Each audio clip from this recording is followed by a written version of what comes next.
Bem-vindos a Conversas Afiadas dessa semana. Hoje estamos aqui com a nossa convidada Giovana Souza Freitas, da empresa Agroengenharia, também economista, e hoje o assunto vai render. Hoje a gente estava até conversando antes aqui, né? Tem muitos assuntos que são todos eles interligados. É um prazer ter a Giovana aqui com a gente. Ela que vai contar para nós também um pouco depois da história dela, né? Mas já foi professora universitária também. Então a gente vai ter um episódio bem técnico. Quem está acostumado com as nossas palhaçadas, talvez hoje tenha um pouquinho menos. Ou vai olhar para nós dois e dizer, pelo amor de Deus. Ou vai achar, finalmente um programa bom. É a nossa oportunidade, né? É isso aí, satisfação em participar desse podcast tão interessante e importante aqui para a região, né? Onde pessoas são convidadas para traçarem e apresentarem temas tão diversos, né? E isso só enriquece, né? A forma como a gente vê a região, saber que tem tantas coisas diferentes acontecendo aqui, né? Isso é muito importante. Perfeito. Tudo isso logo depois da vinheta.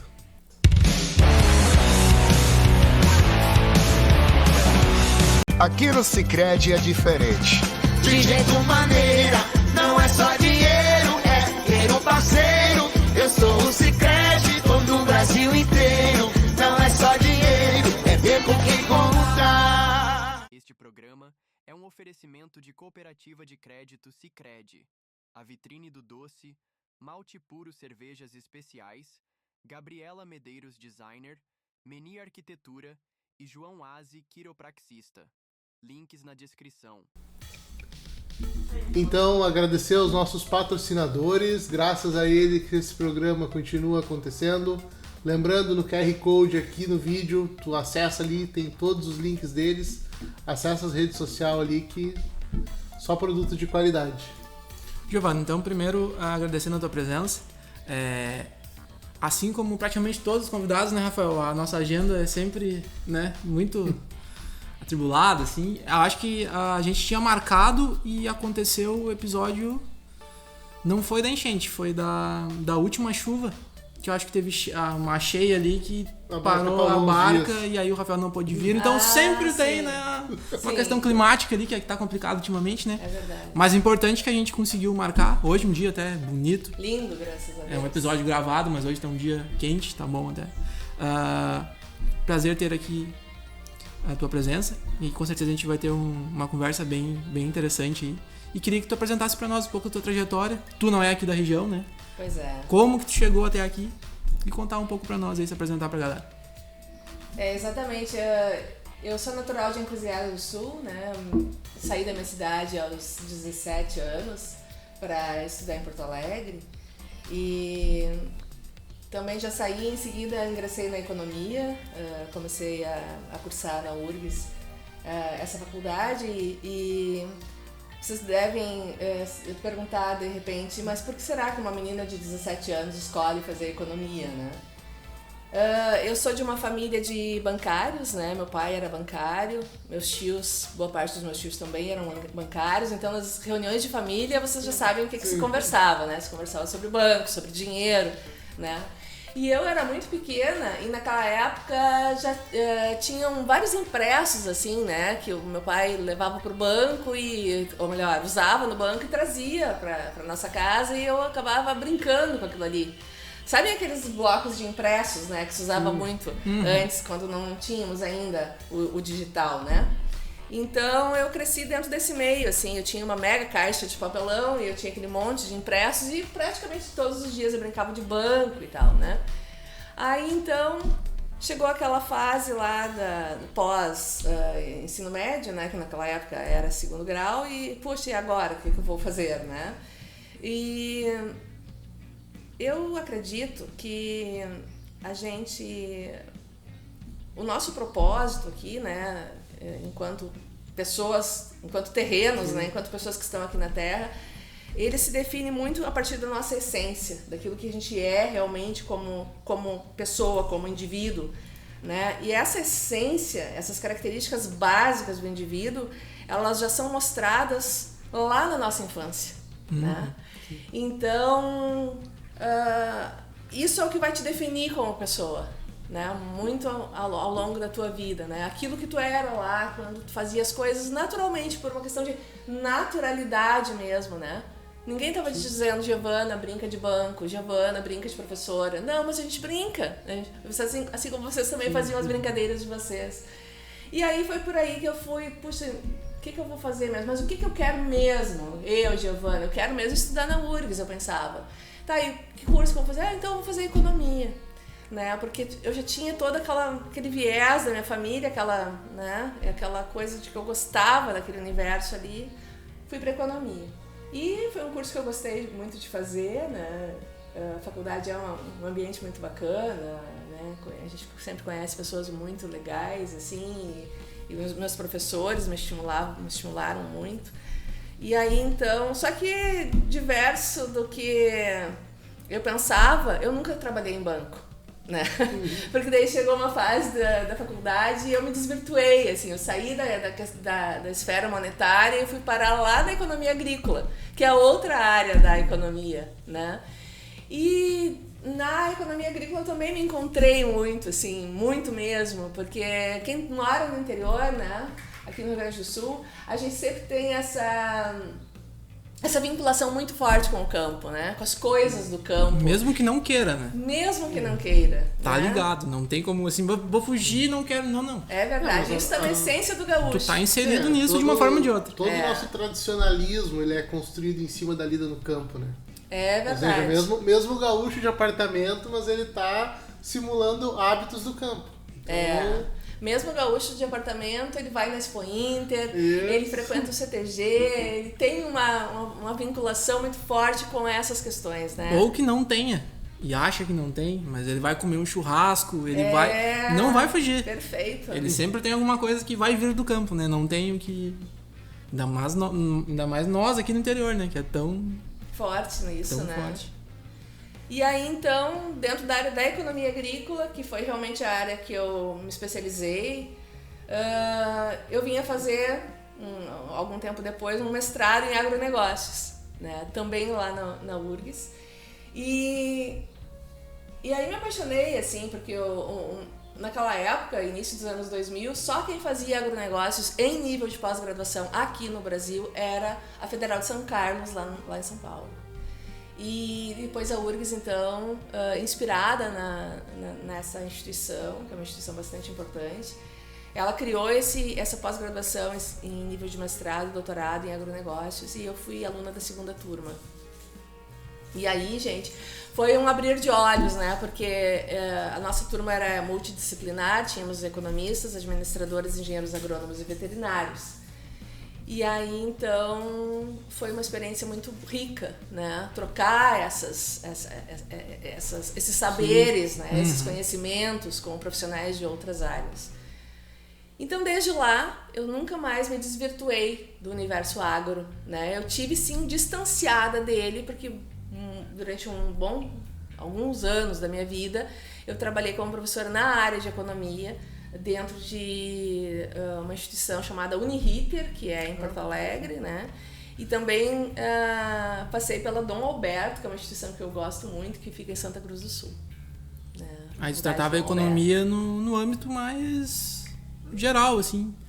Para cursos de administração. Isso mesmo, administração, direito, relações internacionais, trabalhei muito tempo nessa área também. E até que veio 2018 e eu resolvi fazer uma transição de carreira, né? Porque daí eu já tinha... minha filha já estava... Eu tenho uma única filha, ela já estava um pouco maior, eu sentia que ela demandava um pouco mais da minha presença. E eu tinha... Como eu morava em São Jerônimo, né? E moro em São Jerônimo até hoje. Eu tinha que fazer essas viagens, né? E eu ficava distante dela. E por um conjunto aí de outras situações, né, que se apresentaram naquele momento, eu acabei fazendo uma transição de carreira e vim trabalhar na região aqui, mais precisamente na agroengenharia, que é uma empresa que foi criada por um engenheiro agrônomo, que é meu marido, né? Hoje nós somos sócios, hoje já há 5 anos somos sócios dentro dessa empresa. E a agroengenharia é uma empresa que existe há praticamente 20 anos e ela, o carro-chefe é a área da topografia e o georreferenciamento de imóveis rurais. A gente trabalha forte mesmo nisso aí. É a área de especialização, né, do meu marido, que é o responsável técnico. E eu fico mais vinculada diretamente às questões monetárias através dos projetos de financiamento e de financiamento para custeio e investimento que a gente faz para os nossos clientes, que são os produtores rurais. Então, a gente tem um convênio com as instituições financeiras, né? Diga-se Sicredi, Banco do Brasil, Unisul, enfim. E a gente faz esses projetos, né, para que eles consigam se capitalizar para fazer as safras agrícolas acontecerem, fazer o agro acontecer, né?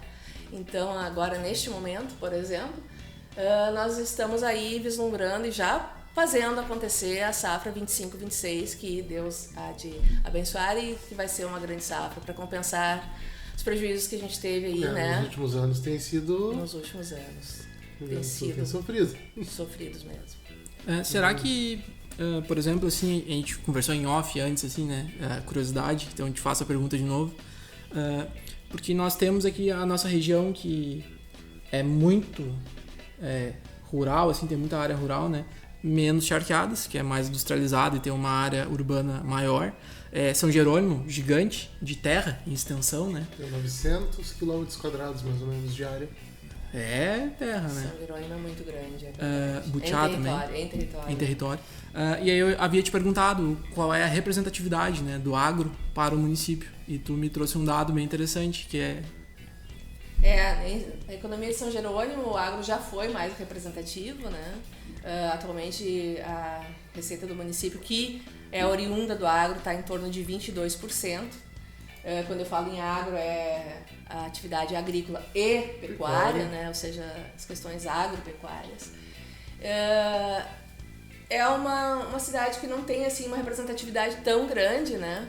Muito embora a gente tenha assim, clientes muito bons, de longa data, que fazem as coisas acontecerem em São Jerônimo, né? Nesse universo aí do agronegócio. Mas em termos de representatividade mesmo dentro da agroengenharia, como eu tinha comentado antes com o Thiago, os nossos principais clientes hoje são Eldorado do Sul, Guaíba, aquela região ali mais próxima a Porto Alegre. Tu imagina, né? A gente imagina que quanto mais perto dos grandes centros urbanos, menos dependente assim, do rural vai ser, né? E não, duas cidades aí do ladinho de Porto Alegre. E Eldorado, que hoje é um polo industrial também, né? Que é muito interessante, né? Essa questão da fronteira entre a cidade e o campo. E agora já estamos falando, né, de economia também, né? Porque é meio louco pensar, né, que dentro de Porto Alegre também se desenvolvem muitas atividades, né, rurais. Né? E claro que isso respinga também nos municípios ali ao redor, né? Sim. Tu sabe falar assim de uma área assim do Rio Grande do Sul, uma região que o agronegócio seja mais representativo no estado, assim, falando? Qual é a região que é mais forte?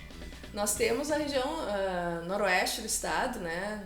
Com cidades assim que a representatividade é muitíssimo grande, né? Temos aí aquela região lá de Cruz Alta, Ibirubá, né? Que é onde ocorre algumas feiras importantíssimas também, né?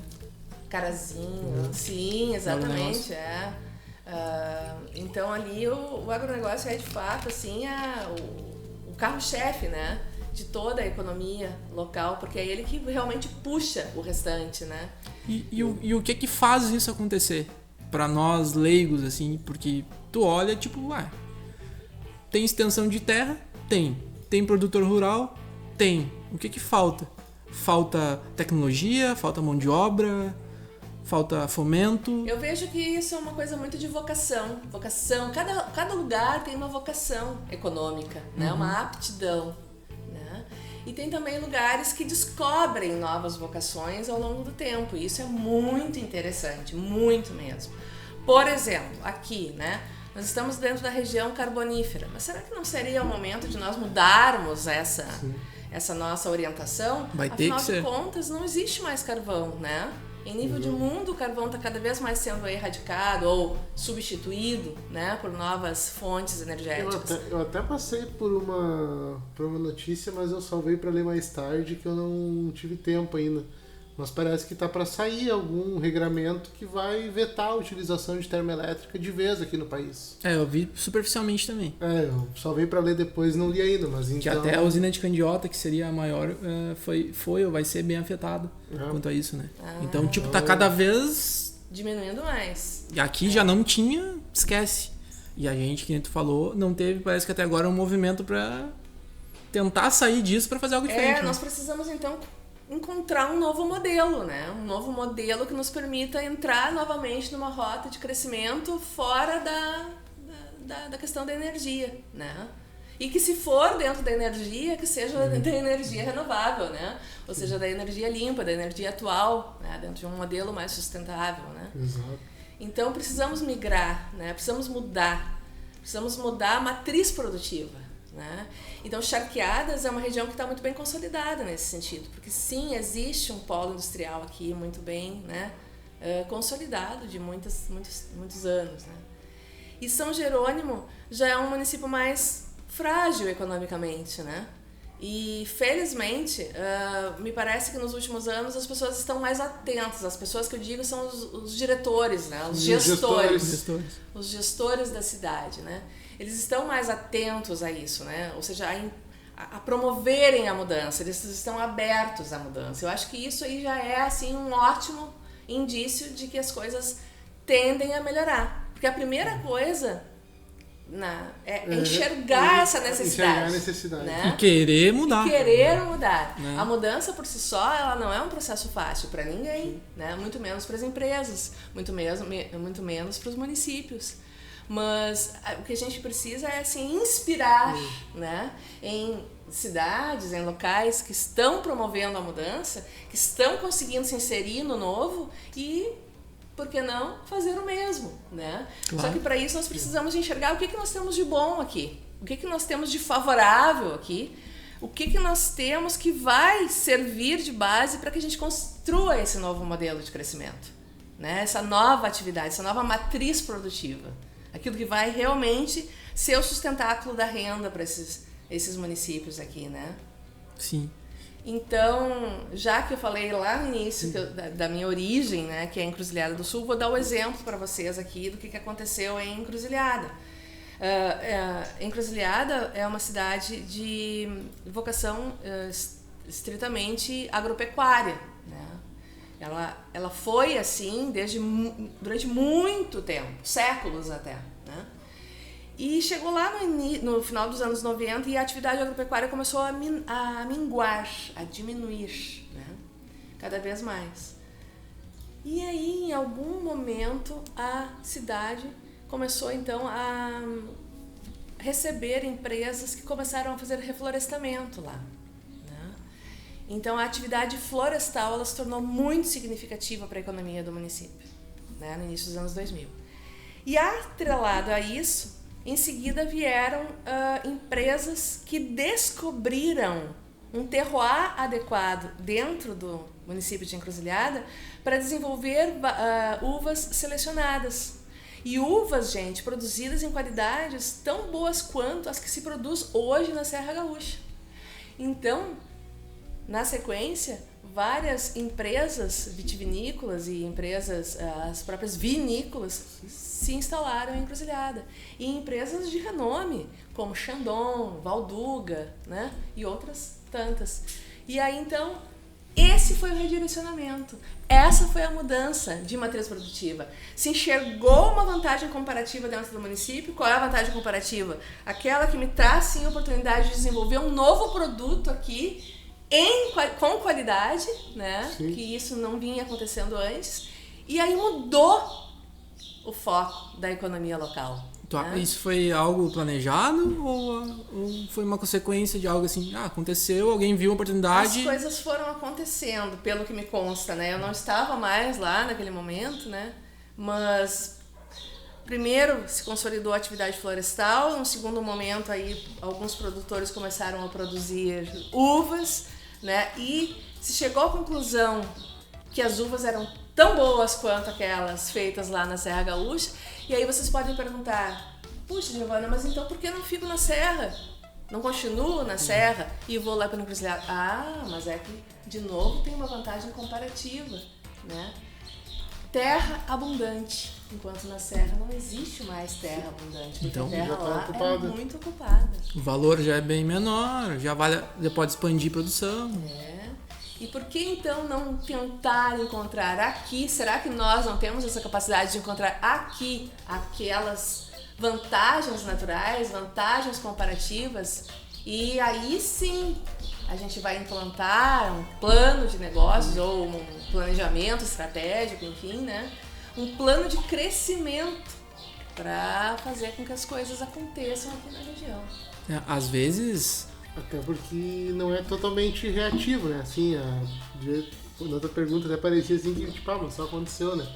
Mas não, como ela falou, alguém começa a agir, daqui a pouco gestores começam a ver uma oportunidade aí, começam a criar facilidades para desenvolver aquele polo lá. É uma ação que alguém... conjunto. Isso, alguém descobre, alguém dá o start, mas depois precisa de um conjunto de ações para que de fato se estabeleça e se crie, sabe?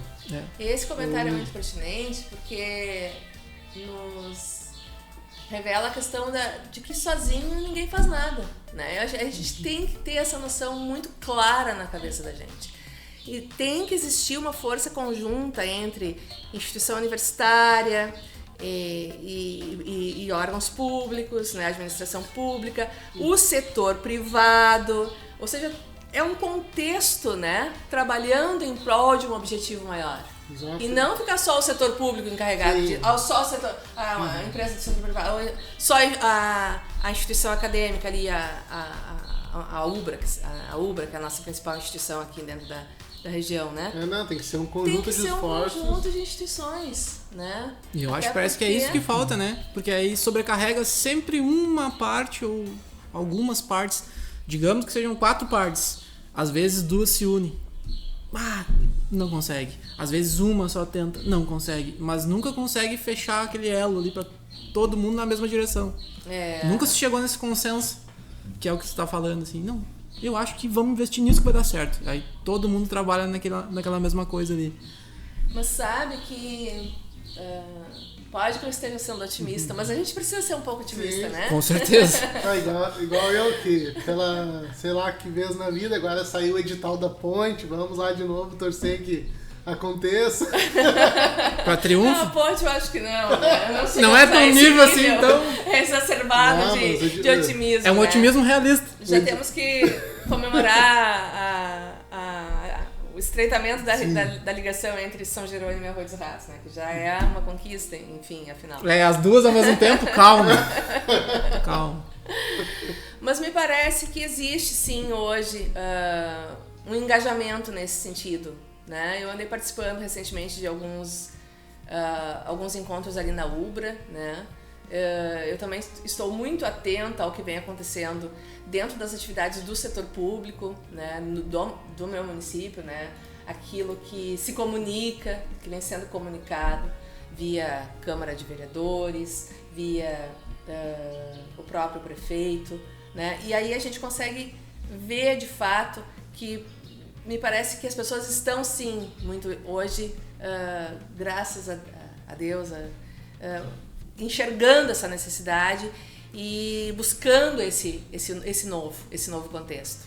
Até porque nossa região como um todo, eu sei que já tem alguns anos que a gente está amargando crescimento baixo ou até queda de arrecadação, né? Meio que está chegando mesmo numa linha que precisava ser feita alguma coisa. Não sei se tá errada a informação, mas pelo que eu vi recentemente é queda em todos os municípios da região, né? E agora...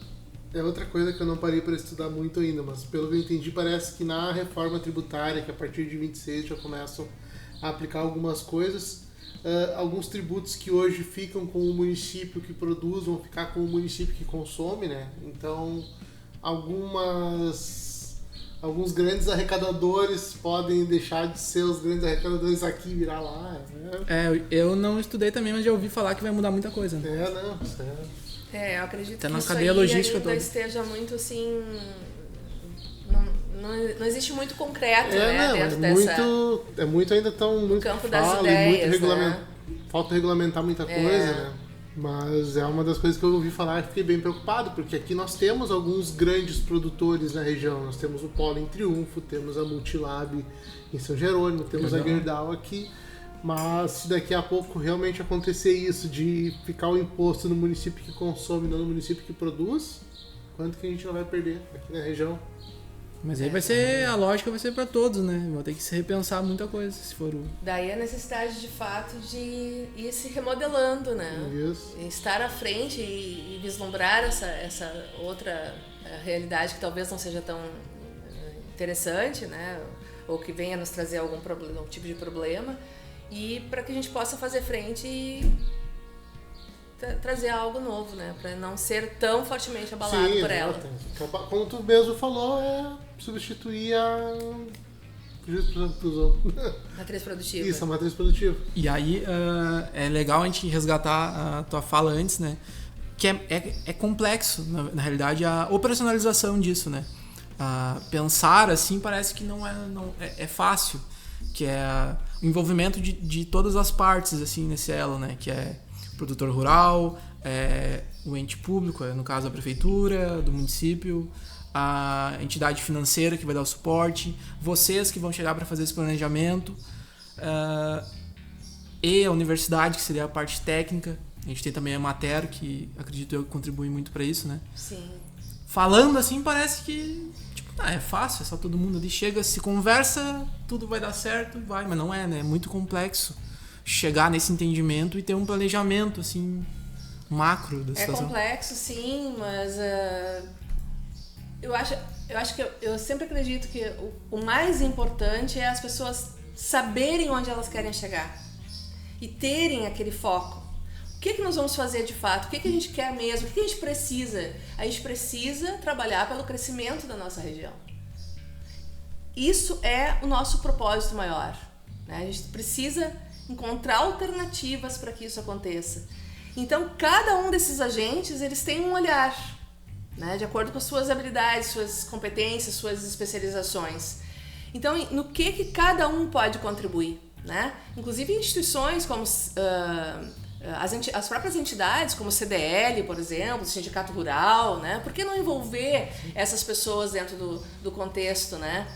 E fazer o brainstorming, ou seja, abrir a cabeça de cada um desses agentes, né? E ver o que essas pessoas pensam, o que elas podem contribuir, né? Para que aquele planejamento aconteça. E pós-planejamento, então, se construa um plano de ação para colocar isso aí em prática, né? Porque às vezes podem ter vários ali batendo cabeça para achar qual vai ser a nova matriz produtiva da região. Daqui a pouco alguém até tem uma ideia, mas não tem acesso, não tem recursos, mas daqui a pouco ele lança a ideia ali, o pessoal já viu, isso aí é viável, a gente não tinha pensado nisso. Exatamente. Assim, as pessoas... A ideia vem da gente menos espera, a ideia da cooperação, né? Isso. Juntos somos maiores, né? E juntos a gente pensa, né, de forma mais concreta para conseguir resolver problemas difíceis, né? Problemas complexos. Porque fica aquele sentimento de ser desacreditado, né? Que, por exemplo, às vezes, não sei se é o caso do produtor rural, acredito que também, mas que é o cara lá do seu pequeno comércio e tal, tipo, ninguém me ajuda, não preciso de nada de ninguém, e muito tributo, muito imposto, bota a culpa em todo mundo, claro que realmente a gente sabe, mas não tem aquele pensamento do tipo, não, peraí, o que a gente poderia melhorar? Quais são os problemas? Será que não dá pra sentar e debater com todo mundo? Isso não é problema meu, eu não quero me envolver, porque quem tem que resolver tá lá, não sou eu. Não, na verdade, todo mundo tem que participar disso, né? Que tem que querer se ajudar também, não só falar e saber do que precisa. Tem essa questão das variáveis, né, exógenas, que eu sempre digo, que são aquelas variáveis externas que não adianta a gente querer, né, e ficar reclamando e se lastimando, porque tu vê que eu tenho que pagar muito imposto, porque eu tenho... Isso aí não adianta a gente, né, reclamar. A gente tem, sim, que aceitar que as coisas são assim, infelizmente, né? Nós estamos dentro de um país que tem uma das maiores cargas tributárias do mundo, né? Mas até que ponto nós temos que... E não vai mudar, né? Porque é impossível de um dia pra noite mudar. Não Até vai que mudar de ponto uma hora nós pra outra, conseguimos né? ser voz ativa para mudar esse contexto, né? Nós não... Enquanto isso, tem que Então, o jogar que a gente assim. precisa é agir, né? Quanto melhor nós estivermos aqui, menos essa carga vai impactar, né? Ela vai ser menos desgastante, digamos assim, para nós pagarmos, porque nós vamos estar bem, né? Exato. Vamos estar bem capitalizados, nós vamos ter uma salvaguarda. Então, a gente vai driblando essa situação, né? Que não é favorável para ninguém, né? A gente sabe disso, a gente sabe o quanto dói pagar 35% de impostos aí, né? Ou bem próximo disso, né? Aqui no Brasil, sendo que a recíproca, né? O que a gente recebe de volta é tão pouco, né? Então, nós somos um dos países do mundo que mais pagamos e menos recebemos, né? Essa é a nossa realidade.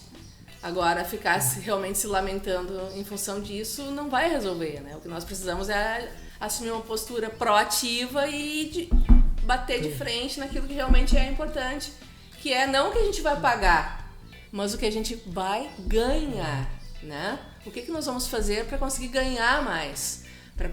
E dentro da economia existe uma coisa muito interessante que eu sempre acho que vale a pena a gente reforçar, a gente explicar, que é a questão de que a economia não é um conjunto de fatos, ela é uma cadeia cheia de nuances, cheia de atividades.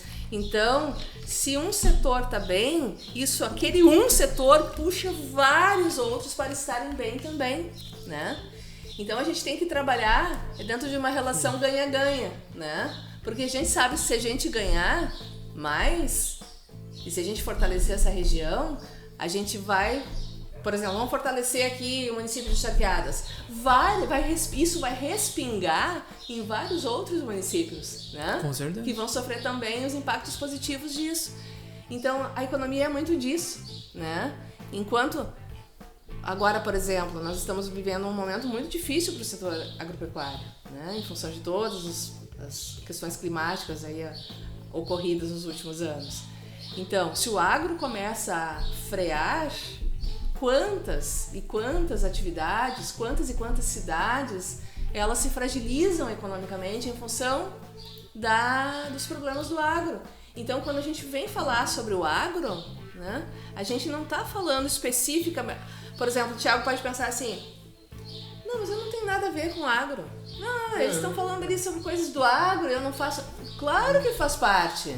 Sim, faz parte sim. Porque se a região depende, de uma certa forma, da receita oriunda do setor agropecuário, no momento que aquela receita ali diminuiu, vai sim impactar na vida de todo mundo.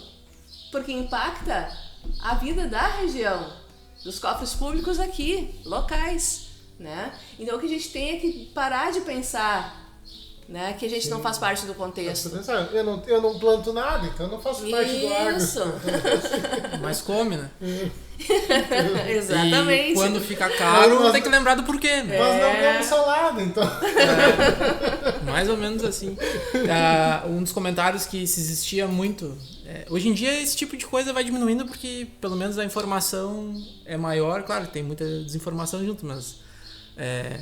não tô nem aí, eu não como dólar. Essa era a clássica, né? Poxa, esse é um dos problemas que, tipo assim, como é que não vai estar nem aí? Vai te afetar. E não adianta dizer que não. Vai afetar, na mesma hora, praticamente, né? Até falando nisso, hoje a gente vive uma situação... tu pode nos ajudar? Aparentemente bem complicada, né? Que é o famoso tarifaço, que impacta algumas áreas mais do que outras, né? Sim. Pro agro, impacta significativamente, né? Bastante. Acho que dentro do Rio Grande do Sul seria o que mais impacta, né? Foi um susto muito grande, né, o que aconteceu. Foi um susto muito grande porque não esperávamos, né, ter uma medida tão drástica. Não né? é algo que tem planejado assim ao longo, né? Exatamente. Então aquela medida ela veio assim, ela caiu como um foguete, né, em cima da gente. E num primeiro momento, realmente, todo mundo ficou muito, muito preocupado, né? E agora, o que vai acontecer, né? Até mesmo porque nós temos, realmente, como o Thiago comentou, o mercado norte-americano como um grande parceiro comercial, né? E o que vai ser a partir de agora? Então, acho que vale salientar que o nosso principal parceiro comercial não é os Estados Unidos, né? É a China. E isso não é algo que se consolidou há pouco tempo. Desde 1974, ou seja, já faz mais de 50 anos que nós comercializamos, vendemos para a China. Nós, Brasil, né? E agora falando em termos de Brasil. E em segundo lugar, quem mais é nosso parceiro é a Europa, para só em terceiro lugar, então, vir os Estados Unidos. Então, numa ordem assim, de proporção, ficaria 28% de todas as exportações sendo vendidas para a China, 18% para a Europa e 12% apenas para os Estados Unidos, né? E isso é muito significativo, né? 12%. Mas existe uma flexibilização para alguns setores que não vão pagar a alíquota cheia, né? Isso já foi definido, né? Então, esses setores eles já não vão perder tanto, né? Como se pensou num primeiro momento. Afora isso, existe também o fato de que os Estados Unidos tem alguns setores, algumas cidades, digamos assim, que têm atividades que dependem muito, né? Empresas que dependem muito diretamente do mercado americano. Essas sim vão sofrer muito, muito, muito mesmo. Vou dar um exemplo concreto aqui, que tem se falado bastante sobre ela e que todos nós conhecemos ela, que é a Taurus, né, de São Leopoldo. Já anunciou até o fechamento. A Taurus, mais de 80% do que produz é para os Estados Unidos. E agora, né, sendo tarifada em 50%, né? Então, empresas que estão envolvidas diretamente dentro de um contexto assim, elas praticamente se inviabilizam, né? Porque elas vão ter que prospectar ainda um outro mercado, né? E isso, em se tratando de produto manufaturado, não é algo fácil de se fazer, diferentemente dos produtos do agro. Porque esses, sim, boa parte do que sai do agro vai para os Estados Unidos, mas nós temos mais possibilidades de prospectar outros mercados de uma forma mais facilitada, né? Porque alimento todo o mundo precisa, né? Todo o mundo compra. Né? E agora talvez seja mais fácil até de aumentar essa carteira de parceiros, assim, porque já que os Estados Unidos ficou tipo inviável, assim, digamos assim, outros vão vir. Até dizem que o Brasil está estreitando o relacionamento com a China para tentar aumentar a quantidade do que já é vendido. Não sei em que ponto vai chegar, mas com certeza... Existe hoje também um outro país que está muito na linha de ponta nessa questão das importações, né? Que é a Índia, né? Então, hoje a gente está também, além da China, tentando estreitar relações com Índia, que é gigante no ponto de vista populacional, né? Então, exatamente. A demanda é alta. Agora, claro, né, tem setores do agro que vão, sim, sofrer bastante, como é o caso do pessoal do setor cafeicultor, né, 50% do café vai para os Estados Unidos, tem madeira, muita mesmo, das nossas madeiras que saem daqui vão para os Estados Unidos, né, o próprio suco de laranja, né, aqui no Rio Grande do Sul a gente vende bastante suco de laranja, mas o mais... Os Estados Unidos é um consumidor... absurdo o suco de laranja. Exatamente. Quem mais vende mesmo é São Paulo, né? Mas... E não só os Estados Unidos, na Europa, por exemplo, de cada 10 copos de suco de laranja, 9 são de laranja brasileira, né? Então, mas são, assim, a meu ver, produtos que são mais facilmente direcionáveis para outros mercados, que é diferente do setor manufatureiro, né, dos produtos manufaturados, que aí tem mais dificuldade. Pegando o próprio exemplo da Taurus, não é assim para achar um consumidor a nível Estados Unidos para comprar arma, por exemplo. Sabe? Perfeito. Então, Na quantidade que eles compram, né? Porque a gente sabe que eles investem em muito, né? Em material bélico e tal. Seria algo que iria inviabilizar mesmo, não tem... Eu tava escutando esses dias, acho que era até a Rosane de Oliveira, né? Tava falando sobre isso. Daí ela tava comentando existe tipo uma força-tarefa de vários ramos, assim, que seria de abrir mercados. E aí, para tentar prospectar futuros parceiros e tal. E isso demora um tempo. Exato. Talvez seja bom até, vendo de forma otimista, num longo prazo, no médio prazo, digamos assim, porque tu vai conseguir não depender tanto dos Estados Unidos e diversificar mais. Então isso é bom, porque isso é essencial, né, dentro da economia. Porque se der problema em um só lugar, então vai dizer, meu Deus, não, tu tem várias possibilidades. E eu acho que a economia hoje, de repente, vai estar indo para esse lado, né? De não ficar tão dependente. Por exemplo, Rússia. Teve um problema gigantesco quando, na guerra da Ucrânia lá, os países começaram a vetar várias coisas ali, né? Aí, por exemplo, mas a gente precisa lá do gás. Opa! Vai quebrar a Europa. Pô, não pensaram nisso antes, sabe? São várias coisas que, tipo, não, mas sempre foi assim, é mais cômodo, a gente já tem... Tá, mas aí um movimento só que acontece para o mundo. Esse então, é o grande risco quando se foca só num consumidor, né?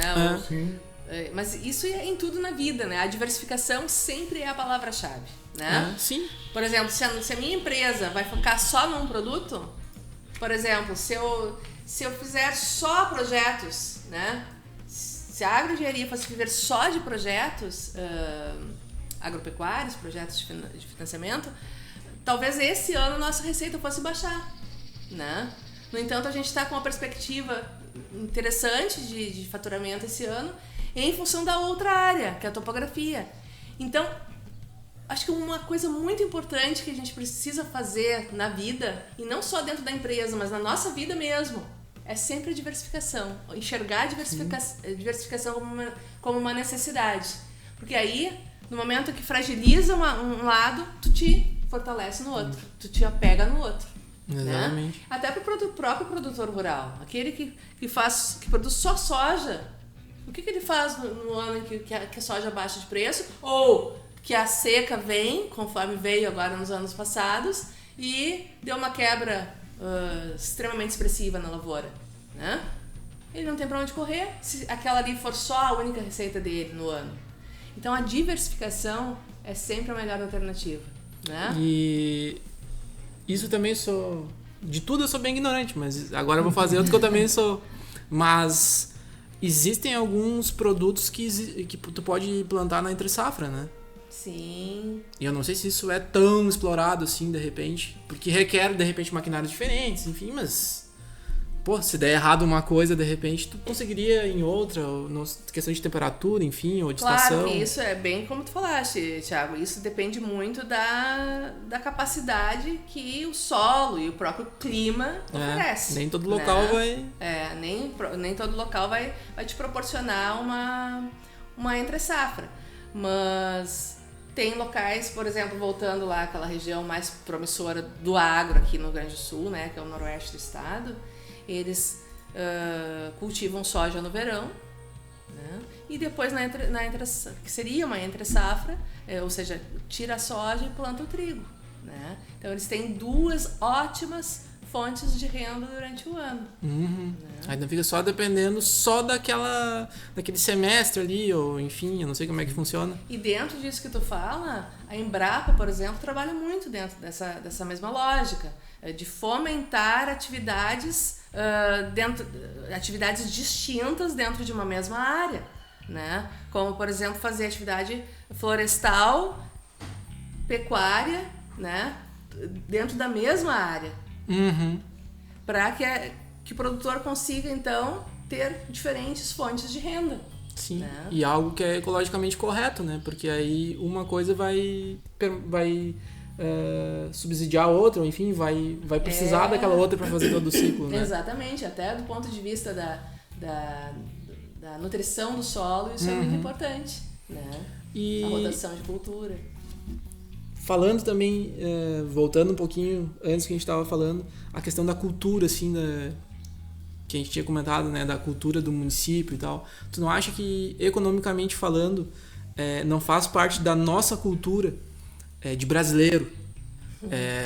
Não é não gostar de trabalhar, mas também não é isso. Pensar sempre em economia como economia monetária.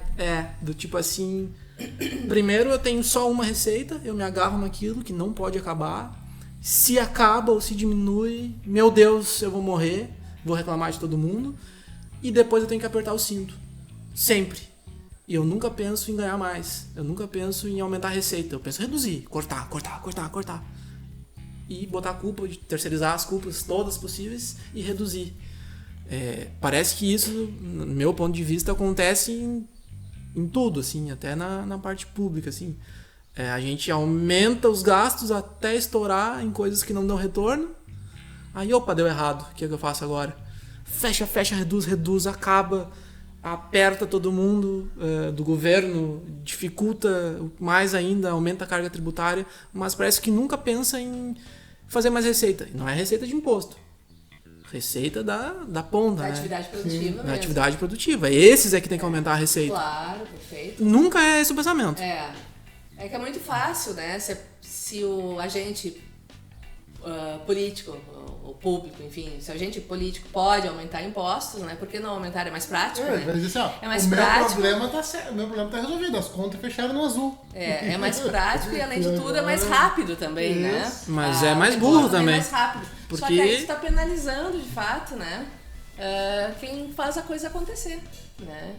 Porque um país, para ser próspero, ele tem que ter, sim, uma base produtiva muito consolidada, né? Fortemente consolidada. Mas quanto melhor estiver a economia, mais tributos vai ter também, porque daí vai ter mais receitas. E essa deveria ser a lógica. Exato. Quanto mais faturamento, quanto mais a economia girar, né? Quanto mais crescimento houver, quanto mais gente empregada e produzindo aqui dentro, né? Mais essas pessoas vão pagar, né? E isso vai, sim, fazer com que a arrecadação dos cofres públicos seja muito maior. Sim, uma reação em cadeia, né? Realmente, Boa. né? Engana-se quem pensa que aumentando imposto, né? Como é o caso do IOF agora, atualmente, né? Que isso vai solucionar um problema. Pode até solucionar um problema de curto prazo dentro do cofre público, né?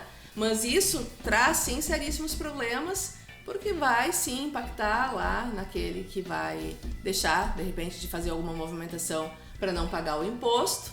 E aí é toda uma bola de neve, né? Que vai, claro... E daqui a pouco vai diminuir a produção, vai diminuir o consumo e, consequentemente, vai diminuir a arrecadação, porque esse dinheiro não está circulando para gerar imposto.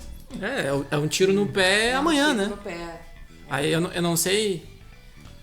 Tu, com certeza, vai poder confirmar que a lógica, assim, quando ocorre esse tipo de coisa, de aumentar imposto, logo amanhã, ali no próximo mês, já vai ter um impacto. Por exemplo, sempre fica vendo aqueles dados do CAGED, né? Aumentou o número de carteira assinada, diminuiu o número de carteira assinada. Primeiro passo é diminuir, porque começa a estourar no empresário um monte de tributos. O que ele vai ter que fazer? Demitir. Exatamente. A regra e aí Claro. tu demite pessoas, o que acontece? Poxa, mais gente ali que vai precisar de assistencialismo, aumenta a dívida Os gastos da Previdência. Então, tipo, tudo estoura no governo, né? Não é uma conta assim que fecha. E isso diz muito sobre tudo, né? Por isso que... Eu acredito que tu falaste um tema que é muito recorrente hoje nos debates econômicos, né? Que é a questão do gasto público, né? Isso está diretamente envolvido com a política fiscal do governo, né? E agora falando em termos de governo em nível de país, né? O fato é que se gasta muito no país, né? Em despesas que são necessárias, sim, né? Que é o que? Principalmente previdência social e políticas públicas, né? Só que se gasta muito em relação ao que se recebe. Muito, né? É um gasto exacerbado. E a gente sabe que isso é insustentável no médio e longo prazo. Né? Então, o governo precisa, sim, encontrar fontes arrecadadoras de renda, né? Para conseguir fazer com que o bolo aumente, né? E ele possa pagar essas contas, né? Porque está chegando um momento em que, se não houver uma redução dos gastos públicos, o governo vai se descapitalizar a ponto de não conseguir fazer investimentos. Sim, porque não tem mais para onde ir, né?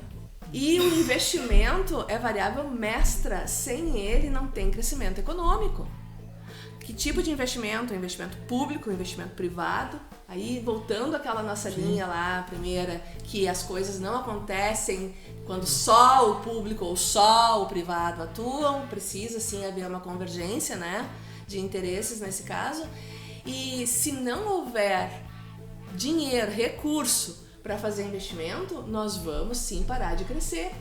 E o nosso país, ele é um elefante, porque ele é muito grande e caminha muito lentamente. Esse é o país, esse é o Brasil, né? É aquele elefante, aquele bicho maravilhoso, enorme, né? Lindo. Esse é o país, né? Só que ele vai lá bem lentamente. Por quê? Porque ele é muito pesado, né? O elefante. E esse é o Brasil, né? Então a gente tem tudo para andar rápido, ou seja, tem tudo para fazer a economia girar, para fazer a engrenagem girar mais rápido, né? Crescer mais e, consequentemente, vir a se desenvolver, talvez, no médio e longo prazo. Mas a gente vai sempre a passos bem lentos, morosos, né? Esse é o Brasil. Então nós temos aí, 8.500.000 quilômetros quadrados de extensão. Mas não adianta só ser grande, precisa ser forte. Sim, nós somos fortes. Dentro de todo esse território aí, vasto e grande, nós temos uma área agricultável impressionante. E muitos países do mundo, mas muitos mesmos, gostariam tanto de ter o que nós temos, né? Nós temos área aí em condições de ainda fazer muita agricultura pela frente. E ainda, além disso, nós temos recurso hídrico abundante, que outros países, vários, né, mais de 100, já deixaram de fazer agricultura no mundo porque não tem água suficiente. Nós temos. Clima propício também. Clima favorável, né, tropical e tudo mais. E ainda assim nós somos esse elefante pesado, andando a passos bem lentos. Por que eu digo isso? Porque o nosso nível de crescimento é baixo. Comparado principalmente ao potencial que nós temos de crescimento. Nós temos um potencial gigante e nós temos um nível, trabalhamos com um nível muito baixo. Então, assim, quem cresce mais? China, Estados Unidos, Alemanha, Japão. Nós somos a 10ª nação, né? Aí vocês podem pensar, Giovana, mas 10º deve ser muito bom, poderia ser muito bom, é bom isso, né? Mas nós já fomos o 6º.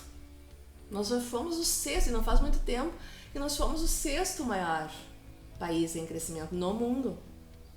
E já evoluímos para esse patamar.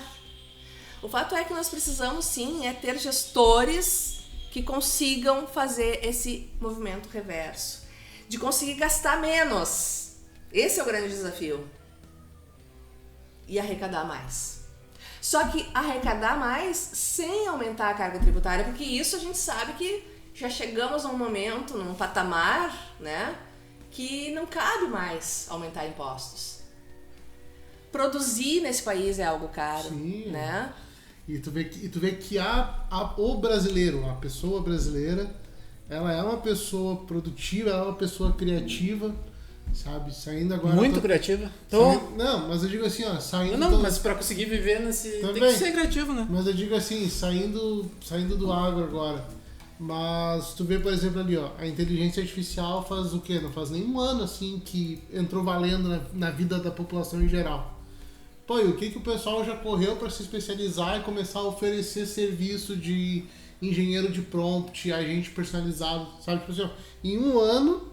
claro que esse movimento aconteceu a nível mundial, mas a gente não ficou para trás, sabe? Em um ano a gente criou todo um ecossistema financeiro, um ecossistema de empresas que prestam algum serviço na área de inteligência artificial. Ou seja, não é o povo brasileiro, a pessoa que não é produtivo, né? É realmente toda a estrutura criada que ingessa. Exato. Então, É o contexto maior. isso, exato. Que em vez de ser um incentivador, sempre ao invés de dar a mão assim, tipo, não, vem comigo que nós vamos crescer. Não, eu boto a mão na cabeça assim pra baixo, vem. Que a primeira fatia é minha, né? Existe uma coisa chamada ambiente institucional, né? E no momento que tu tens um ambiente institucional que favorece o empreendedorismo, a inovação, né? As coisas convergem para que aquilo ali aconteça, porque de fato pessoas com boas ideias, né, e dispostas a assumirem o risco da inovação, a assumirem o novo, existem, e muitos, né, e muito, felizmente, em todas as regiões, né, mas o que nós precisamos sim é interpretar que o ambiente institucional talvez não seja favorável, né, a essas pessoas. As coisas são muito morosas, burocráticas, dificultosas, né? E isso é um grande problema. E aí, de novo, recai também dentro daquela variável investimento. Até que ponto essas pessoas que estão dispostas ao novo, elas se sentem, de fato, incentivadas. Tá, realmente eu vou... Encorajadas, talvez. Até que ponto elas têm acesso ao crédito, né? Porque ninguém consegue construir algo assim do nada, né? Ou a pessoa tem capital próprio, ou na grande maioria das vezes aqui no Brasil se precisa tomar dinheiro emprestado. Então, até que ponto o acesso ao crédito é facilitado? Então, são essas questões mais macro, assim, que precisam ser de fato pensadas, né? Se a gente quer construir um ambiente novo, né? Ou seja, com novos negócios, novas perspectivas, nova matriz produtiva, enfim, né? E nisso entra também taxa de juros, porque daí não adianta também ter um acesso a um crédito e ser inviável. Falaste uma variável que demonstra muito do que estamos conversando, ou seja, como que o empreendedor vai se sentir estimulado a fazer um financiamento com uma taxa Selic de 15%, né? Nós estamos aí com um pico de Selic, né? Que agora parece que vai começar gradativamente a reduzir, mas é um pico na história da taxa de juros do Brasil, né? E isso para tentar conter a inflação. Tudo isso para tentar conter a inflação. E não adianta querer baixar no canetaço que a inflação vem assim... que já deu errado no mortal, passado, né? Nós já tivemos casos de baixar... aqui, nossos vizinhos também, né? Argentina, que é... É que não adianta Claro, eu sou do direito, entendo assim um pouquinho que eu leio. Mas eu vejo que economia em si é uma coisa que não adianta tu forçar. Tu tem que criar um ambiente para aquilo acontecer. Tu quer reduzir juros, não é um canetaço. Tu tem que criar um ambiente para reduzir juros. Tu quer incentivar o investimento, não vai fazer um decreto a partir de agora todo mundo vai investir, vai crescer. Não, tu vai ter que criar um ambiente. É tudo... A economia é tipo um encanamento, né? Se a gente faz todo o encanamento para a água andar, se tu chega e fecha um cano aqui, ela vai parar. E não tem mágica, é uma coisa assim que tem que facilitar aquele fluxo, né? Exatamente. E o governo, o que ele faz? Ele vai lá, às vezes, bota um registro. Não, agora uma gotinha. Agora eu solto. Isso. Ou para alguns é uma gotinha, para outros ele tranca. Pode seguir. Então, essa é a grande questão. O juro tem uma característica interessante, porque ele é o preço do dinheiro, né? Tudo tem um preço, né? Tudo. Vou comprar essa caneca aqui, ela tem um preço. Vou comprar o microfone, tem outro preço. Não seria o dinheiro que não teria preço, né? Então, o preço do dinheiro é o juro. E tudo que tem muita demanda, existem muitas pessoas, muitas empresas dispostas a comprarem esse microfone, né? Se existe uma demanda muito grande para o microfone, qual é a tendência? É que o preço do microfone aumente, né? E aqui no Brasil existe sim muita gente precisando tomar dinheiro emprestado. E em função disso, o preço do dinheiro aumenta, né? E esse preço é o juro. Então nós temos sim essa particularidade de precisar muito de dinheiro emprestado e, consequentemente, ter que pagar muito por isso. E o não pagar também vai para essa conta. Tomar o crédito e não conseguir pagar ele. Aí é complicadíssimo, né? Porque tu tá tendo que... A tua prestação ela vai ficar cada vez maior em função dos juros que são, né? E aí por isso que vem a importância Muito da engrenagem toda, né? significativos. Do governo, porque se a tributação tá muito alta, tá muito forte, eu tenho que tomar aquele dinheiro para conseguir fazer meu negócio girar, mas eu não consigo pagar, porque eu tenho que pagar muita coisa e aquilo ali não consigo pagar, vai cada vez ficar mais caro e o fim disso tudo Mas aí o também país vai por água abaixo. Tem Né? a questão de um bom projeto, do que tu vai fazer com aquilo, né? Que é aquilo que a gente estava falando mais cedo, tem todo um projeto para conseguir o financiamento, que não adianta tu pegar o dinheiro e achar que a coisa vai acontecer, né? Tem que ter um plano de negócios para seguir. Mas aí que é a importância disso. Que é outro problema também que a gente tem, aí falando da responsabilidade do privado como um todo, né? Que no Brasil a gente tem muito aquela coisa de, vamos pegar um empréstimo, abrir o CNPJ e vai dar certo. Depois a gente vê, eu acho que assim vai dar certo. E às vezes joga vai por tudo ou nada, sem planejamento nenhum, tendo que retornar em 6 meses, algo que não vai retornar em 6 meses. E aí eu acho que entra muito do teu trabalho, né? Até Daí tu poderia falar pra gente. Nesse caso mesmo, o mais importante é a orientação, a capacitação, né? Do empreendedor, do visionário, né? Isso é fundamental, né? Existe uma estatística alarmante do Sebrae que mostra que a grande maioria das empresas que abrem as portas, elas fecham aqui no Brasil nos primeiros 5 anos, né? Os primeiros 2 já tem um universo bastante significativo de empresas e nos primeiros 5 também. E muito disso está, sim, atrelado à falta de gestão dos dirigentes, né? Dos empreendedores, dos gestores. E eu sempre acreditei que o mais importante mesmo é que essas pessoas que estão, sim, dispostas a arcarem com o risco de ter o seu próprio negócio, que elas passem por processos de capacitação. Eu fiquei muito feliz em saber que ali, em São Jerônimo, se formou um grupo de cerca de 30 pessoas que vão começar um processo de capacitação com um gestor, um consultor, que se não me engano é de Porto Alegre, e eles se conheceram na Ubra e eles criaram esse grupo e esse gestor, esse consultor vai conduzir essa equipe, capacitar essa equipe, deixar eles mais fortemente Vai fazer uma mentoria com eles. Em condições de tocarem seus negócios. Então, esse é o fato. As pessoas que estão na linha de frente, ou seja, que elas são gestoras de um negócio, elas jamais podem se acomodar. Elas têm que estarem sempre ligadas ao novo, sempre se capacitando, sempre se especializando, sempre buscando novos conhecimentos. Isso é muitíssimo importante. E eu até trouxe um livro que eu gosto muito, para mim ele é muitíssimo importante, que é O Mito do Empreendedor. Tá na minha sacola ali.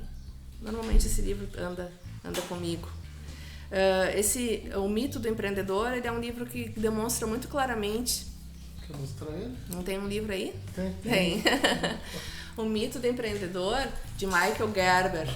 É um livro fantástico, porque ele demonstra claramente aqui para nós qual é a diferença entre pessoas que empreendem e ficam no operacional, pessoas que empreendem e vão para o nível estratégico. O estratégico é aquele que pensa dentro da empresa, né? Que vislumbra novas possibilidades, novos clientes, prospecta novas frentes, né? Faz as coisas acontecerem em nível de estrategista mesmo, né?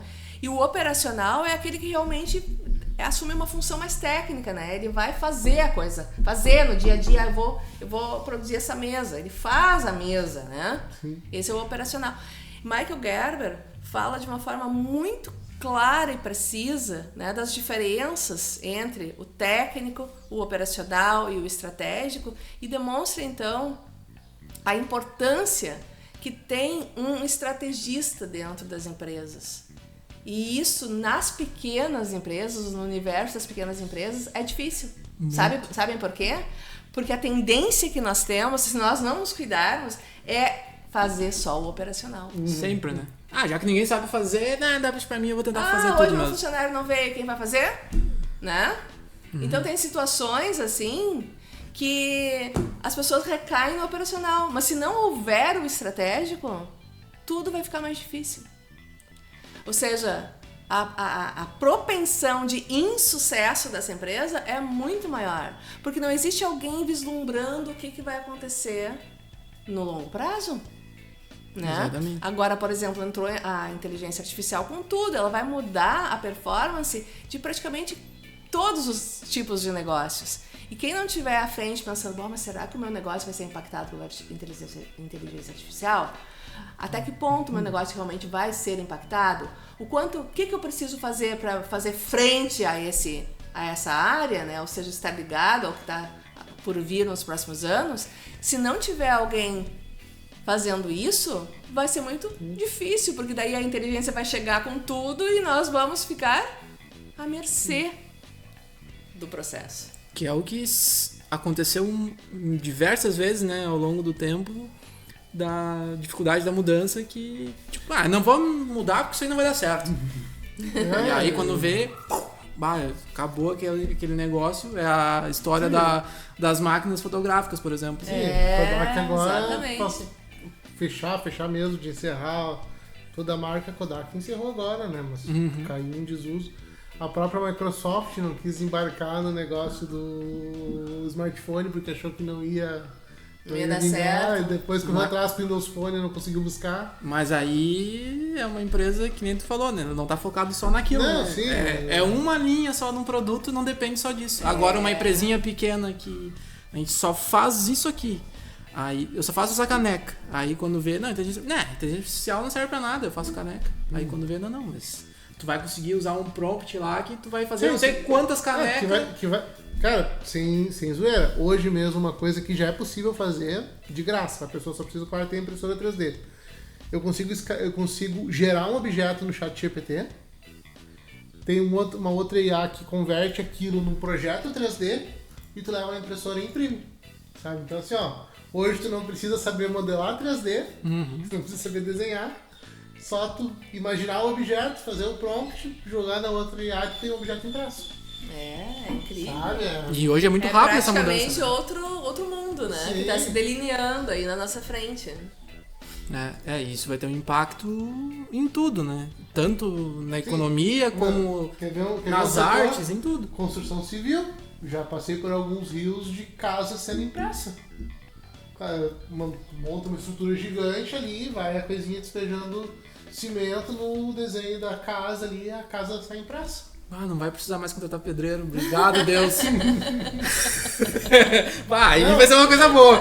Mas tu entende, é uma profissão que a pessoa para e diz, mas por que vão substituir um pedreiro? Pois é, tem ferramentas, tem ferramentas que estão se desenvolvendo para isso, então não existe nenhuma profissão que esteja 100% blindada. 100% blindada contra a evolução, por isso que a gente tem que estar sempre atualizado. Eu acho que o mundo está cada vez mais assim, né?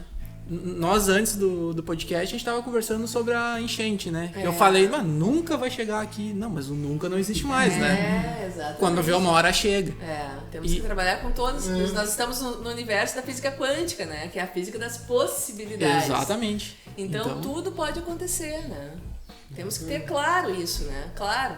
Porque o antigamente, eu acho que lá nos anos 90, 80, era muito tipo, não, isso nunca vai acontecer. Mas também teve a chegada do computador, que eles acharam que não ia vingar. Isso, então a coisa começou a andar mais rápido. E os computadores, como nós conhecemos, já estão passando também. Exato. Então na verdade, a grande jogada do mundo é se tu parar, vai passar por cima, né? Porque não tem espaço para quem não quer mudar. Exatamente, é isso aí. Acho que a palavra-chave é a mudança, de fato, né? E aí a gente volta lá pro início de novo, né? Nada A nossa região... Nada há de permanente, exceto a mudança. Nossa região ficou a carbonífera e não tem mais espaço para isso. Porque não existe mais isso. Não, nós precisamos mudar. Nós precisamos, sim, nós temos que mudar. Necessidade. E eu acho que nós temos, assim, vai ser muito importante fazer essa mudança de direcionamento, né? Até para oxigenar melhor, assim, sabe? Dar uma nova forma para as pessoas enxergar as coisas de forma diferente, né? nós, afinal de contas, estamos sim numa região fragilizada economicamente, né? Então nós temos esse estigma de região menos favorável e no momento que parece até banal dizer isso, ou parece que não pode ser, mas no momento que tu coloca o novo na frente e tira aquele velho, sabe? Oxigena, assim, né? Muda o panorama, as pessoas já se sentem dentro de um outro contexto.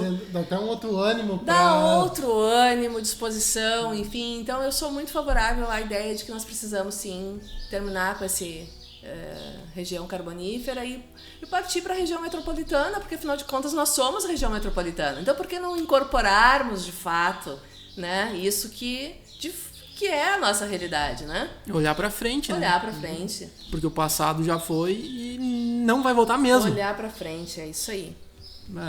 Quem sabe, né? Olhar pra frente em direção a Porto Alegre, né? Exato. Giovana, muito bom estar conversando contigo. A gente já está no nosso horário já. Não, mas eu ainda tenho que fazer uma outra perguntinha, mas aí saindo completamente de economia, mas eu vi na tua bio também que tu é escritora. Também queria saber um pouco como é que foi, assim, como é que tu... Eu vi que tu escreve pra revista Rainha, né? Que tu até me corrigiu, eu pensei, quantos anos tem? Tem só 103 anos. Como é que só foi, assim, que tu começou assim a escrever, fez contato com ele, como é que tu entrou pra equipe da revista, como é que... Foi esse teu lado escritor, assim. Meu lado escritora aflorou realmente lá dentro da academia, né? Eu era estimulada a fazer artigos científicos, publicar esses artigos. Publiquei já 2 livros, inclusive, mas livros técnicos, né? Na área em que eu trabalhava. Quando eu saí da academia, eu pensei o seguinte: que coisa boa, agora eu vou poder ler, estudar e escrever sobre coisas diversas, né? Diferentes do que eu faço hoje, que hoje eu tenho que sempre estar naquela mesma economia, agronegócio. E aí em seguida em seguida eu já conheci, até foi meu colega na própria Uniriter, um dos jornalistas da Rainha, né? Aliás, eu acho que o jornalista que era o principal, assim, o diretor naquela época. E ele já me conhecia de lá e tal, já leu algumas coisas minhas e disse: olha, Giovana, eu acho que tu tem perfil para começar, se tu quiser, né, se tiver interesse, começar a escrever para a Rainha. E a Rainha ela é uma revista de orientação católica. Ela foi criada pela editora Palotti, né, que é diretamente vinculada à Igreja Católica.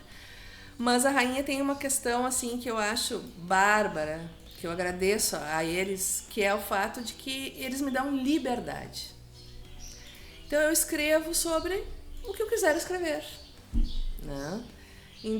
E eu acho que uma das coisas mais difíceis para o escritor, principalmente para os colunistas, né, é definir o tema, né? Depois que eu defino o tema, tá tranquilo. Aí rapidinho sai o produto pronto. Agora, até tu chegar na definição do que eu vou escrever, né, neste mês. Esse é o principal ponto. E lá, eles me dão essa liberdade, né? Então, o próximo texto que eu já estou começando a estruturar as ideias é sobre o arroz, né? Então, e ninguém me pediu para fazer sobre o arroz, mas eu vou escrever sobre esse tema. O arroz nosso de cada dia vai ser o tema da minha coluna da próxima. E a Rainha tem muito disso, assim, de eu conseguir fazer algo que eu gosto muito, né? Eu gosto muito de escrever, eu gosto muito de estar sempre conhecendo alguma coisa nova. Por exemplo, agora, eu vou ter que ir lá nos números e ver como é que está o mercado do arroz e ver como é que está a situação dos produtores de arroz aqui no estado, né? Coisa que até já sei um pouco, né? Em função do meu trabalho, mas eu vou atrás de umas informações mais concretas sobre isso e vou montar o texto. Então é uma forma também de eu estar sempre estudando, né? Me atualizando, né? Por isso que eu consigo fazer uma atualização em temas diferentes, abordando diferentes assuntos nas colunas, né? Então eu já escrevi sobre coisas aí muito diversas, assim, né? Mas, claro que o foco principal é, assim, a economia, Sim. mas de uma forma bem mais tranquila, mais descontraída, né? Do que era antes na academia. E na revista tu tá desde... Fechei 5 anos como colunista da Rainha, agora na metade de 2025. E eu acredito que a cada texto que tu faz te dá, que nem tu tava falando ali, uma oxigenada, né? Porque é que nem nós com podcast, né? A cada assunto diferente, assim, tu... Pô, fiquei sabendo de coisas que eu nem imaginava. Aí tu vai pesquisar, tu vai ver. Exatamente. E isso vai te engrandecendo, né?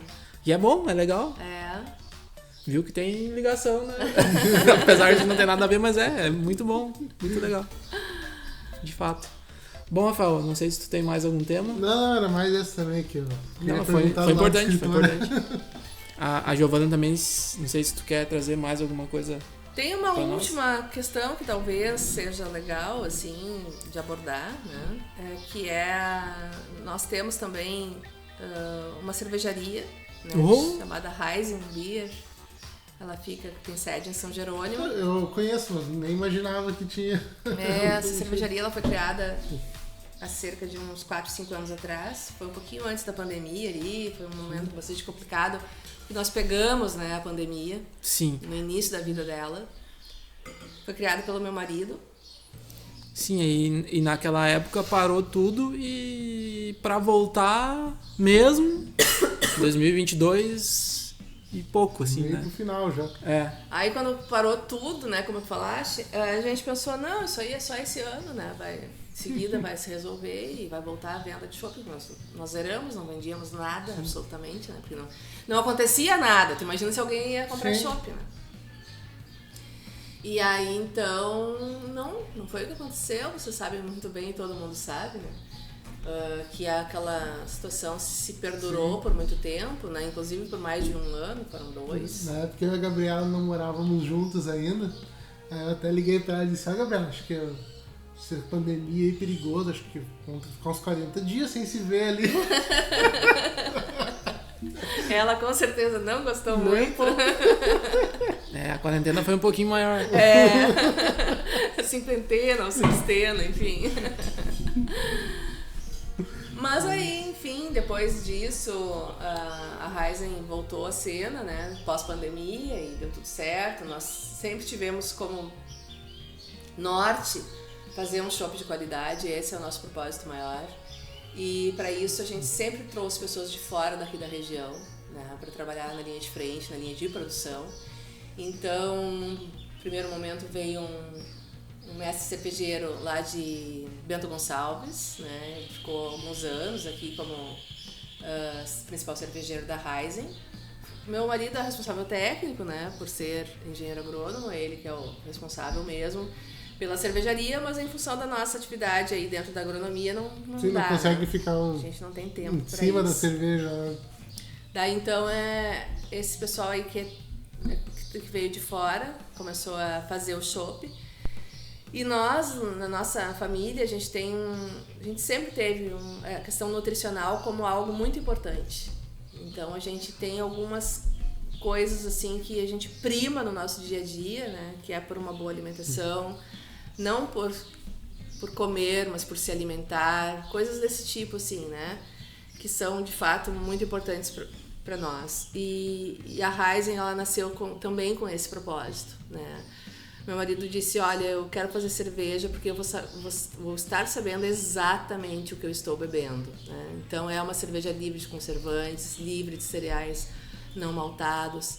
E as coisas foram se delineando dessa forma. No primeiro momento ela era bem pequenininha, depois os próprios amigos se encarregam, né, de dizer, Sim. não, tua cerveja está muito boa, tem que botar no mercado. E foi aí que foi surgindo a Rising e tal, né? E já passamos por momentos difíceis, assim, porque uma empresa é feita fundamentalmente de pessoas, né? Business is people, sim, né? E pessoas são difíceis, né? Cada ser humano tem sua lógica de pensar, sua forma de agir, né? Então a gente passou por momentos difíceis, mas continuamos firmes no propósito de continuar produzindo esse chopp diferenciado aí. E atualmente tem uma mestre cervejeira que inusitadamente é de Charqueadas, mas ela passou muito tempo da vida profissional dela fora aqui da região, trabalhou quase uma década dentro da Piá, por exemplo, e é uma mulher. É a Areta, não sei se vocês conhecem ela. De nome não. Bah, Ela já seria um... A gente jura que a gente não faz ela dizer o segredo da Heisenberg. Então vamos pegar o contato dela pra trazer ela aqui. Sim, a Areta, vocês vão gostar de conhecê-la. É uma pessoa que tem muita cancha nessa área química aí, né? Só por ter passado anos e anos dentro da Piá, que é uma referência aqui no estado, né? Aí a gente já tem uma ideia. E ela, então, é responsável hoje por tocar a produção ali na Heisen.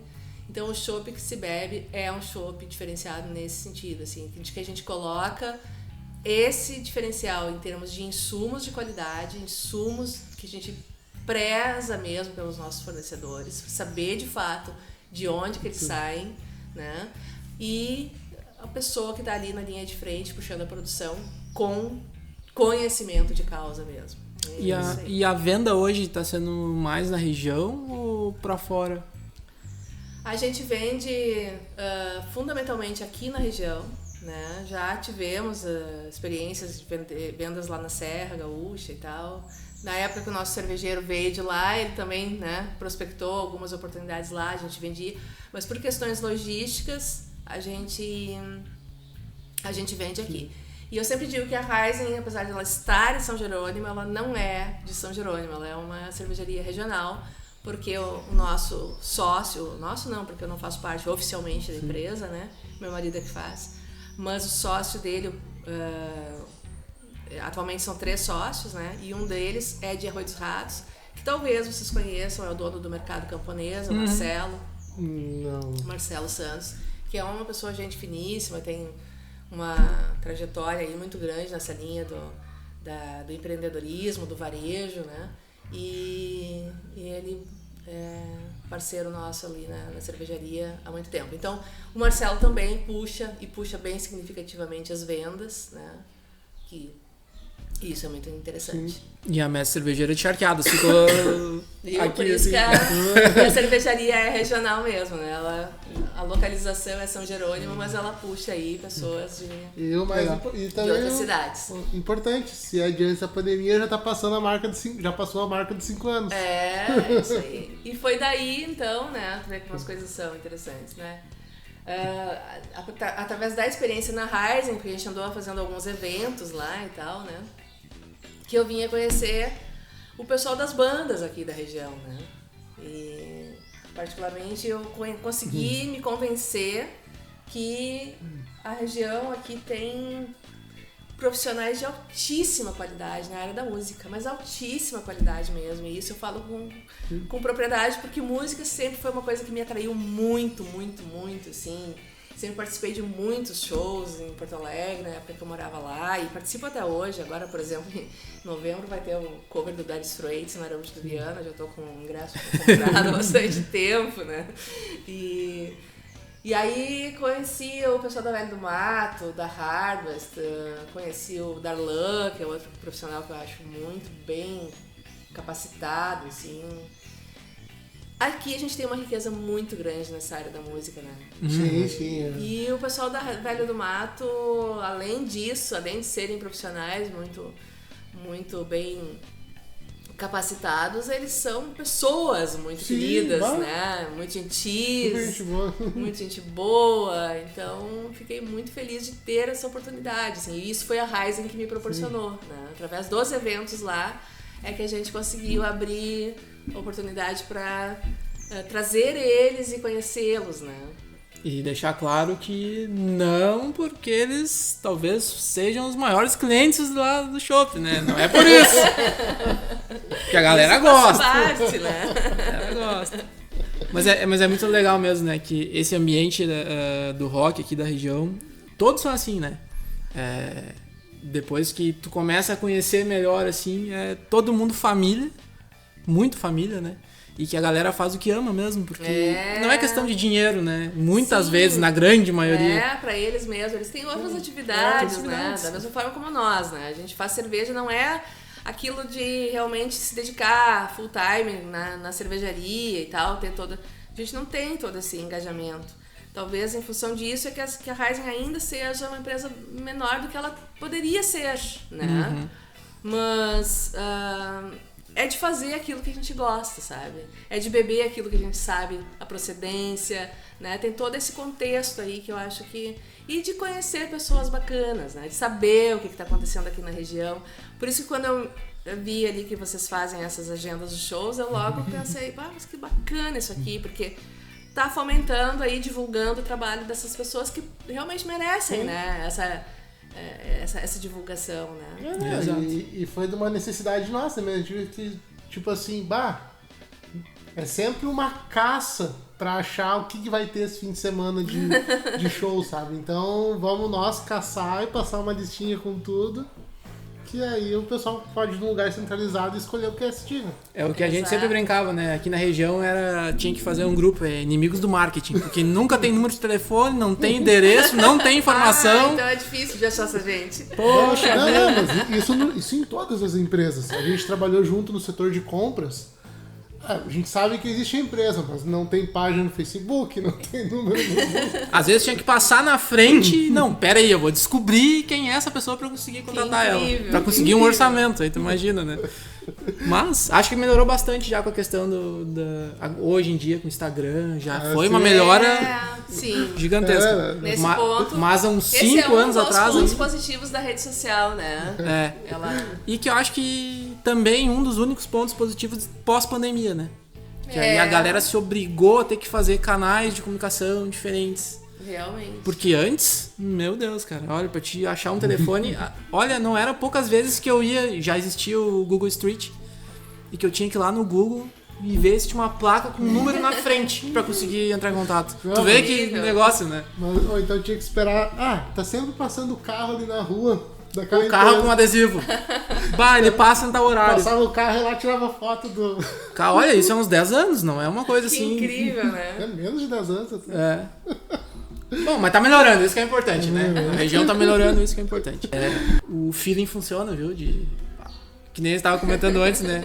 Alguém me indicou? Não, foi no aleatório ali, tipo, não, esse perfil aqui é legal, né? Quem é nosso seguidor pode estar aqui um dia, hein? Fica aí a... Que bacana isso. É sempre uma alegria, uma satisfação pra mim conversar com pessoas interessantes, conhecer pessoas interessantes, assim como eu tava falando antes, né? Do pessoal da Velho do Mato, que eu não conhecia eles, né? Antes dos eventos lá na Rising, né? E a partir disso, então, a gente criou ali uma afinidade, e assim, passei a gostar muito deles e passei a prestigiar o trabalho deles, né? Assim como da Hardwest, né? Do próprio Darlan, né? Que são pessoas assim que hoje eu admiro mesmo, né? O trabalho que eles fazem. E eu acho que a vida é feita de conexões, né? E o podcast aqui, ele abre oportunidade para isso, né? Para que a gente possa se conhecer e trocar ideias, saber de fato o que as pessoas estão fazendo aqui, no que elas vislumbram, né? Qual é o horizonte de negócios em que elas atuam. Isso é fantástico, né? Eu acho que por mais iniciativas assim, né? Por mais iniciativas no sentido de trazer as pessoas aqui para que elas possam mostrar a trajetória que elas estão trilhando. A gente sempre dizendo que o pessoal quiser fazer um programa também, a gente ajuda, a gente ensina, a gente quer... Não existe concorrência. Esse é um meio que não tem concorrência, né? A gente faz porque gosta, então... A internet é livre e que nem... mas tal dia... Cara, o YouTube tá lá, tu assiste quando tu quiser. Não existe isso, né? Então... Tu vê que interessante, né? Eu, durante muito tempo... eu assistia praticamente todas as edições do Flow. Vocês devem lembrar do Flow, né? O Flow foi, eu acho que, o primeiro podcast que mais me chamou a atenção. Mais chamou a atenção, porque eram pessoas de muita visibilidade que iam lá no Flow, né? E então eu gostava muito, não perdia uma edição, assim, a Bíblia Diniz, por exemplo, né? O próprio Ricardo Amorim, pessoas da minha área aí, né? Que eu sempre admirei e tal. Então, e eu olhava aquelas entrevistas e tal, mas eu nunca imaginei, tu vê como as coisas são interessantes na vida da gente, né? Que eu ia participar de uma iniciativa assim, né? Aqui dentro da região. Bacana isso, né? Eu pensava, de repente em Porto Alegre, ou algum lugar assim, né? Mas vir até aqui, conhecer vocês e participar desse momento, pra mim é realmente um privilégio. Muito obrigado. Muito obrigado, mas pra nós também pode ter certeza disso. E é a nossa bandeira, né? Quantas coisas que estão acontecendo aqui na região e que quem tá assistindo não sabe, não faz nem ideia, né? Isso aí. Então por isso que é bastante importante. E com certeza as portas do podcast estão abertas. Tanto é que a gente já nessa conversa aqui já vai tentar vários contatos, né? E é isso que é legal mesmo, as conexões. É isso aí. Giovana, o que precisar da gente, tu tem o nosso contato, tu sabe que pode contar conosco. E muito obrigado pela participação. Muito obrigada. obrigado, foi um excelente Eu que programa. agradeço. E obrigado também a você na audiência. Semana que vem tem mais. Tchauzinho. Tchau, Tchau, tchau. tchau.